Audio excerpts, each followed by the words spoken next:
So it's a makeup air unit and the display is blank. Okay, so it seems like there's no power down at the display. So first thing I'm gonna do is I'm coming up here, I'm gonna look. All right, it looks like our disconnect is on. I'm gonna open up some panels. Okay, here we have ourselves the blower motor. Looks like some sort of temperature limit. And I'm gonna open up this side. And here's all our controls. So right now my eyes are scanning, I'm looking at everything. My eyes are going towards the overload, to the high temperature limit. I'm looking at this little breaker. I'm checking this relay here for any LEDs. No LEDs there. So I'm just kind of looking around. Something's popping in my head. You know, maybe the limit tripped, maybe the overload tripped. Who knows? So without just pushing buttons, I'm gonna troubleshoot it. And first we're gonna check where we always start on a service call is with line voltage. Do we have line voltage coming up to this machine? Did anything trip? All right, so let me get my meter and I'm gonna check that. So I'm not just gonna open up the disconnect and check power. I'm gonna use my diagram and I'm gonna look at it and see, okay, where does power come in? Power comes in up here.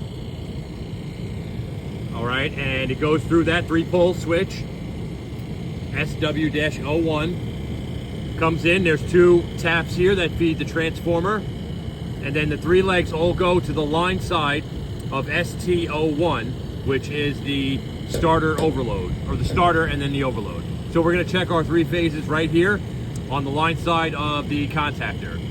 And we can also check the transformer, but let's go right there first.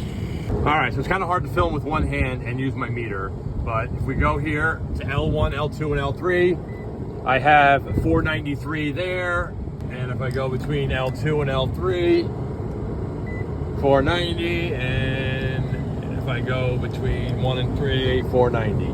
All good.